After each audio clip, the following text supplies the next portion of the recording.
Hello students. अभी हम शुरू करने जा रहे हैं आज का टॉपिक। इसका नाम है Newton's law of motion. Newton's law of motion, ये शॉर्ट फॉर्म में एल भी कहते हैं। अब इस चैप्टर में हम वैसे डिस्कस नहीं करेंगे जैसे कि फर्स्ट लॉ क्या होता है, सेकंड लॉ क्या होता है, थर्ड लॉ क्या होता है। हम इस चैप्टर में यहाँ पर हम समझने की कोशिश करेंगे कि एक्चुअली में फोर्स कितने तरह के होते हैं और कैसे वो एक्ट करते हैं, उस चीज़ों के बारे में हम यहाँ डिस्कस करेंगे। अब अगर हम फोर्सेस की बात भी करें यहाँ, तो फोर्सेस जो होते हैं, एक तो नॉन कॉन्टैक्ट फोर्स, ऐसे फोर्स जो बिना कॉन्टैक्ट में आए एक्ट करते हैं। दूसरे हो गए कॉन्टैक्ट फोर्स, जो फोर्स तब एक्ट करते हैं जब वो कांटेक्ट में आए। अगर हम तीसरे फोर्स की बात करें तो वो वीक फोर्स है। वीक फोर्स जैसे वंडर वॉल फोर्स, ये आते हैं वीक फोर्स की कैटेगरी में। और एक आखिरी जो होता है सबसे स्ट्रॉन्ग फोर्स यही होता है, और इसको हम कहते हैं न्यूक्लियर फोर्स। इसको हम कहते हैं न्यूक्लियर फोर्स। तो कुछ इस तरह से चार फोर्सेस एग्जिस्ट करते हैं। अब बात करते हैं नॉन कॉन्टैक्ट फोर्स की। ये ऐसे फोर्स हैं जो कॉन्टैक्ट में आए बिना ही एक्ट करते हैं। अब एग्जांपल के तौर पे अगर मैं इस चौक को लूं और इसको अगर मैं छोड़ दूं तो ये नीचे की तरफ गिरेगा। ये किसी के कॉन्टैक्ट में नहीं है, फिर भी क्योंकि ये नीचे की तरफ जा रहा है, इसका मतलब ये कोई फोर्स एक्सपीरियंस कर रहा है, और उस फोर्स को हम ग्रेविटेशनल फोर्स कहते हैं। पर हम देख सकते हैं कि बिना अर्थ के कॉन्टैक्ट में आए ग्रेविटी फील कर रहा है, अर्थ की तरफ जा रहा है। तो इस तरह से हम पहले फोर्स जो कि नॉन कॉन्टैक्ट फोर्स के बारे में बात कर रहे हैं, तो वो ग्रेविटेशनल फोर्स होगा। Gravitational force non contact force है क्योंकि बिना कॉन्टैक्ट में आए ही एक्ट करता है। अगर मैं एक और फोर्स की बारे में बात करूं नॉन कॉन्टैक्ट, वो है मैग्नेटिक फोर्स। मैग्नेटिक फोर्स हमें देखा होगा कि जब दो मैग्नेट को पास लाते हैं तो अट्रैक्ट करते हैं और एक दूसरे की ओर मुड़ जाते हैं, तो एक दूसरे की ओर चल पड़ते हैं और अंत में जाके स्टिक कर जाते हैं। In the case of magnetic force. पर मैग्नेटिक फोर्स जो ग्रेविटेशन फोर्स की तरह सिर्फ अट्रैक्टिव नहीं है, रिपल्सिव भी है। तो जब हम अपोजिट पोल को साथ लाते हैं तो एक दूसरे के अपोजिट डायरेक्शन में चले जाते हैं। हालांकि देखो पूरे प्रोसेस में हम मैग्नेट को कांटेक्ट में नहीं ला रहे हैं, एक निश्चित दूरी पे रख रहे हैं और उस दूरी पर ही मैग्नेट एक दूसरे को अट्रैक्ट कर रहे हैं और अपने एक दूसरे की तरफ वो मूव कर जाते हैं। जबकि अगर मैं अपोजिट पोल को रखूं तो वो एक दूसरे को रिपेल करेंगे, एक दूसरे से अपोजिट डायरेक्शन में वो मूव करेंगे। तो इस तरह से मैग्नेटिक फोर्स एक्ट करता है। ये अट्रैक्टिव भी हो सकता है और ये रिपल्सिव हो सकता है, unlike the gravitational force which is always attractive in nature. ये डिफरेंस है ग्रेविटेशनल फोर्स और मैग्नेटिक फोर्स। अगर मैं तीसरा नॉन कॉन्टैक्ट फोर्स की बात करूं तो उसे बोलते हैं इलेक्ट्रोस्टैटिक फोर्स। इसके बारे में डिटेल में हम क्लास 12 में पढ़ेंगे। बस अभी के तौर पे हम ये इतना समझ सकते हैं कि ये जो फोर्स है जो चार्जेस के बीच में लगता है, प्लस माइनस या प्लस प्लस या माइनस माइनस।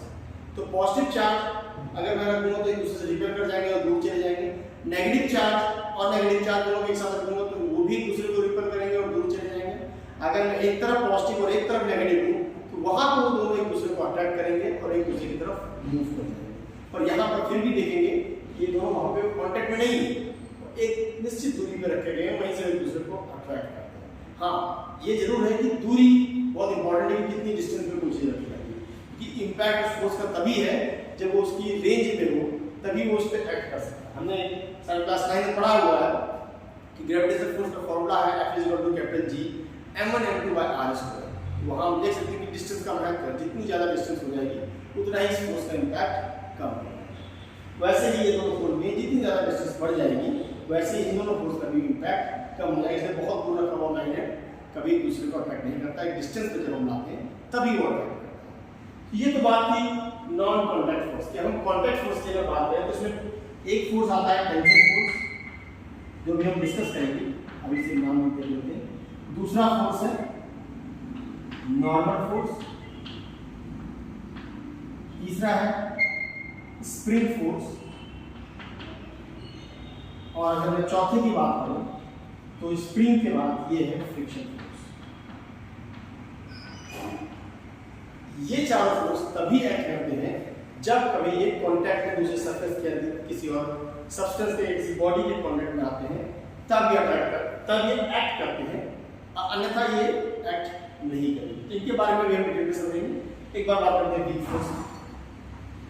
तो वीक फोर्स में आते हैं वॉन डेर वाल फोर्स।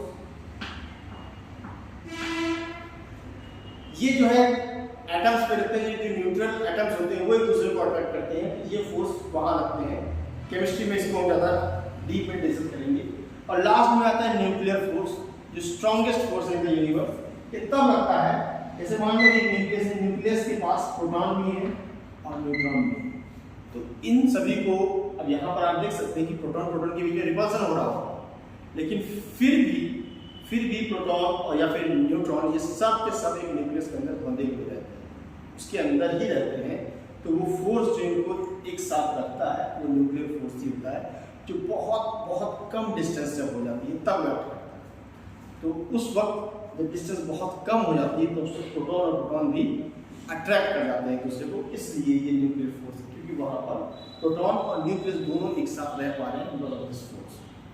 तो ये तो था फोर्सेस के बारे में। अब हम डिस्कस करते हैं वो सारी चीज जो हमें इस चैप्टर में पढ़नी है। मैग्नेटिक फोर्स और इलेक्ट्रोस्टैटिक फोर्स हमें अगले साल पढ़ना, तो इसके बारे में डिस्कस नहीं करेंगे। Gravitation force, tension force, normal, spring and friction force, these are the forces that we are going to discuss in this chapter. So let's begin.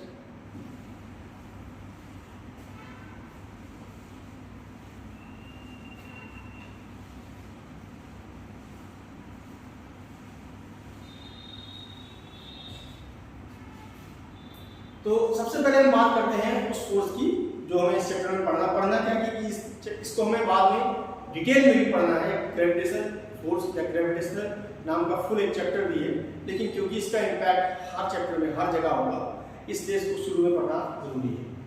तो बात करते हैं ग्रेविटेशनल फोर्स।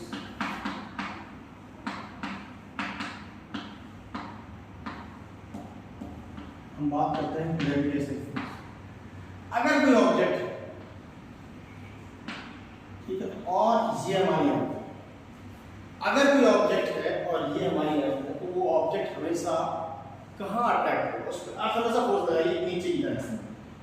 अगर इसका मास m है तो जो फोर्स होगा ग्रेविटी फोर्स वो हमेशा mg के बराबर होगा, और ये हमेशा एक्ट करेगा towards the centre of the, हमेशा अट्रैक्ट होगा टूवर्ड्स द सेंटर। चाहे मैं इसको यहाँ रख दूँ तो भी, चाहे मैं इसको यहाँ रख दूँ तो भी, हर एक स्टेज में ये सेंटर ऑफ द अर्थ की तरफ ही अट्रैक्ट होगा। और फोर्स अगर इसका मास m है तो फोर्स हमेशा m mass into acceleration due to gravity होगा। इस केस में भी अगर इसका मास m है तो फोर्स हमेशा F is equal to mg ही होगा, चाहे मैं इसे कहीं भी प्लेस करूँ। तो ये ग्रेविटेशन फोर्स के बारे में, ये हमेशा towards the centre of the earth act करता है। ये किसी भी ऑब्जेक्ट पे हमेशा अर्थ के सेंटर की तरफ एक्ट करेगा। इसकी वैल्यू हमेशा F is equal to mg। तो ये तो बात रही ग्रेविटेशन फोर्स के बारे में। आइए हम अगले फोर्स के बारे में डिस्कस करते हैं जो है नॉर्मल फोर्स।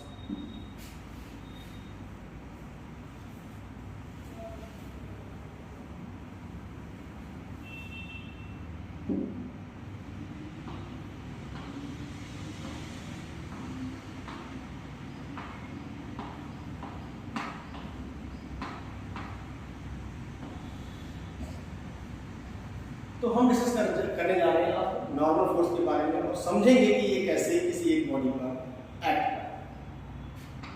तो हम इमेजिन करते हैं कि ये कोई एक टेबल है और इस पे हमने कोई एक मास ऐसे प्लेस किया। तो यहाँ जब हमने मास प्लेस किया तो हम साफ साफ देख सकते हैं कि ये मास इसको तोड़कर तो नीचे जा नहीं रहा, मास यहीं पर रुका हुआ है। ये मास जो है यहीं पर रुका हुआ है, तोड़कर नीचे नहीं जा रहा। स्टेबल में इसको टेबल का मान टेबल है और हमने कोई एक मास m इस पे प्लेस कर दिया। अब हम जानते हैं कि इसके पास फोर्स तो है ही, अभी अभी हमने पढ़ा कि F is equal to mg, तो वो तो इस पे ये लगा ही रहा होगा ऐसे नीचे की तरफ, इसका फोर्स है। लेकिन इस फोर्स के होने के बावजूद भी यहीं पर रुका हुआ है, इस इसका मतलब इस फोर्स को बैलेंस करने के लिए कोई ना कोई फोर्स टेबल इस पे लगाती है। तो यहाँ पर टेबल जैसे फोर्स लगाती है उसको हम कहते हैं नॉर्मल फोर्स, इसको N से रिप्रेजेंट करते हैं और ये उतना ही फोर्स लगाएगी जितना कि ये मास लगाएगा। तो यहाँ पे हम ये भी कह सकते हैं कि N is equal to R। तो जितना ही ये ब्लॉक या कोई भी एक मास इस पर फोर्स लगाएगा उसको कैंसिल करने के लिए उतना ही फोर्स टेबल उस पर लगाएगी और उस फोर्स को हम नॉर्मल फोर्स कहेंगे और ये हमेशा अपोजिट डायरेक्शन में उसके होगा। एक चीज और है कि ये हमेशा नॉर्मल फोर्स जो है बॉडी के परपेंडिकुलर डायरेक्शन में ही एक्ट करेगा, परपेंडिकुलर ही एक्ट करेगा, कभी भी किसी और डायरेक्शन में परपेंडिकुलर डायरेक्शन में हमेशा ये एक्ट करेगा। इस बात का हमें ध्यान रखना होगा। अगर मैं बात करूं कि मान लो कि एक कोई बॉडी यहाँ पे उसको ऐसे प्लेस कर दी, ठीक है, तो अब हम बात करें कि अब नॉर्मल पे कैसा लग रहा हो। जैसा मैंने कहा इधर ये हमेशा परपेंडिकुलर एक्ट करेगा, तो यहाँ पर भी ये जो इसे मैं वेज मान लूँ या टेबल मान लूँ, ये जो इसे नॉर्मल लगाएगा ये हमेशा परपेंडिकुलर है।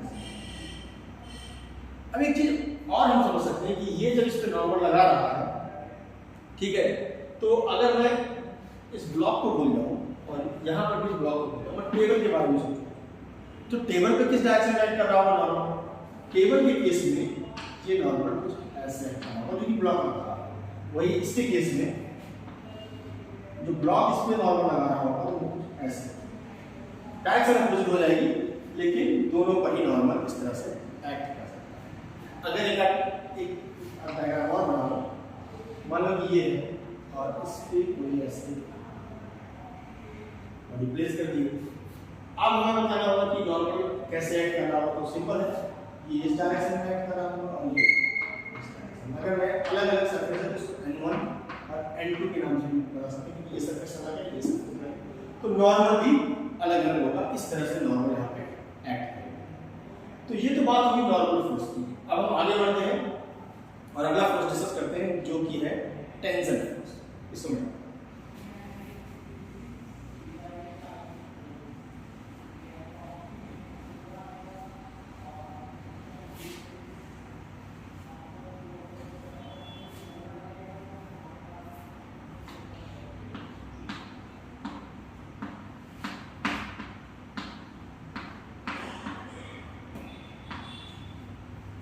तो अब बात करते हैं टेंशन फोर्स की, ये कैसे एक्ट करता है। तो हम suppose there is a string, ठीक है, और इससे ये मास कुछ इस तरह से अटैच है, ठीक है। यहाँ पर हम देख सकते हैं कि मास इससे अटैच है और हमने पढ़ा है कि ग्रेविटेशनल फोर्स इस पे हमेशा एक्ट करेगा नीचे की तरफ।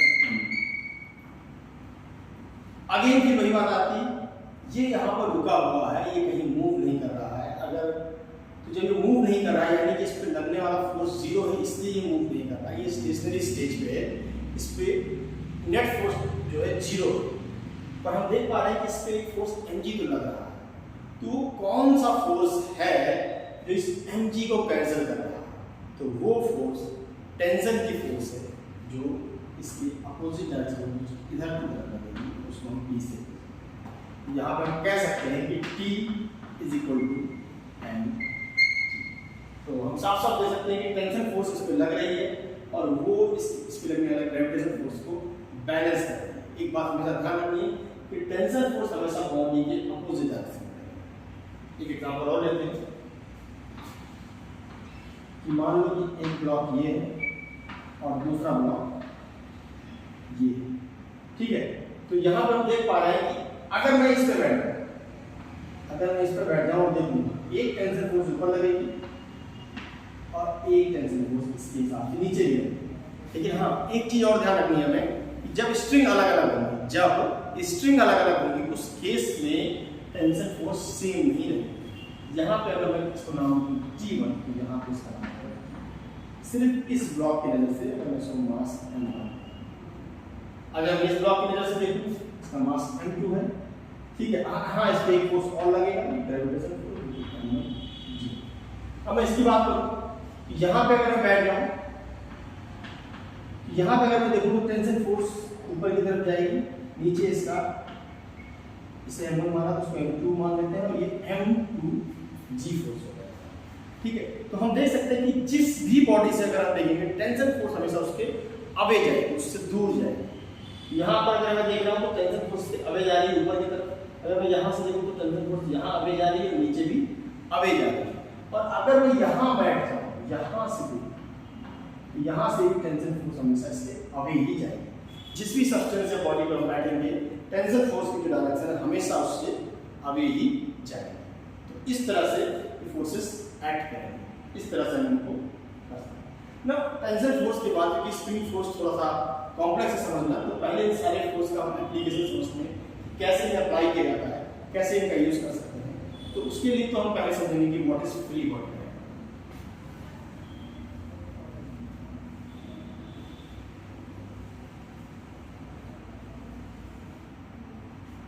ठीक है, फ्री बॉडी डायग्राम एफबीडी लिखते हैं।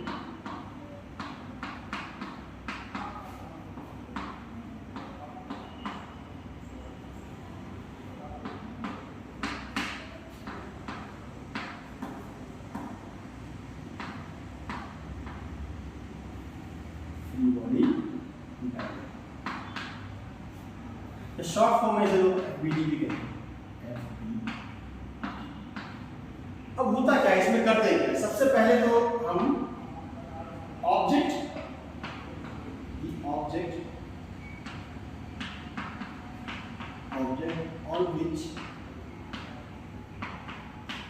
on which we want to calculate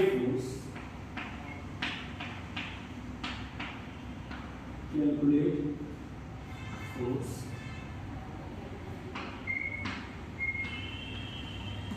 assume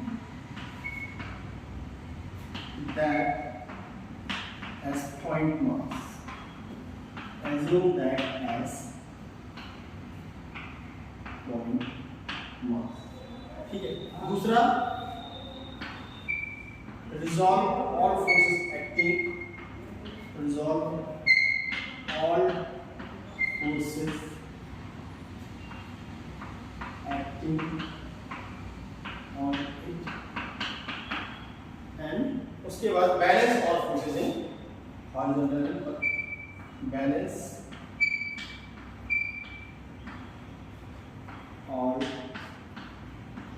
forces in horizontal and vertical lines, horizontal and vertical.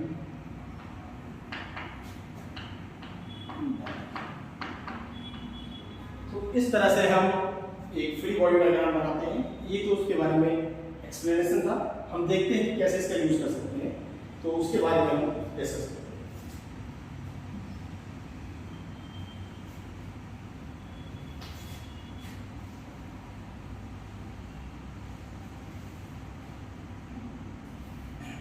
मान लीजिए कि कोई ये एक वेज है और इस पे हमने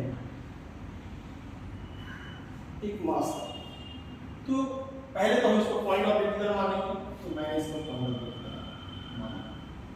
अब हमें इसके सारे फोर्सेस रिजॉल्व करने, कौन कौन से फोर्सेस एक्ट कर रहे हैं।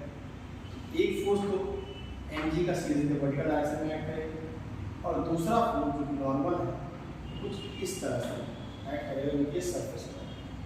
तो ये नॉर्मल हो गया, और ये अथवा बहुत वेक्टर की नॉलेज होगी तो हम इसको बाद में कॉस का साइन लगेगा, अभी हमने जो आगे के पॉइंट्स हैं वो सारे नहीं डिस्कस करेंगे, क्योंकि उसको हम रिजॉल्विंग ऑफ फोर्सेस जो हम कर लेंगे एक बार तो समझेंगे। यहाँ पर हम ये देख सकते हैं कि ये सारे फोर्सेस लग रहे हैं। अगर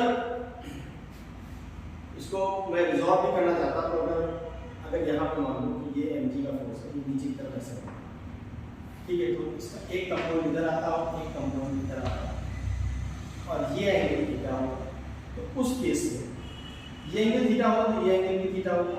अब ये कैसे होगा, क्योंकि ये एंगल थीटा है तो ये परपेंडिकुलर होगा, ये वाला तो परपेंडिकुलर हो जाएगा, तो ये एंगल जो है 90 माइनस थीटा होगा, ये एंगल 90 माइनस थीटा होगा।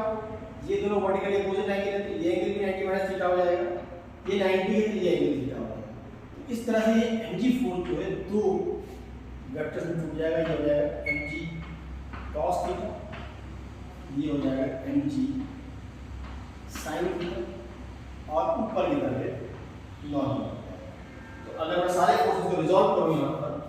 तो मैं ये कह सकता हूँ, ऊपर की तरफ एक नॉर्मल लग रहा है ये एन, तो मैं ये कह सकता हूँ कि N is equal to M G cos theta.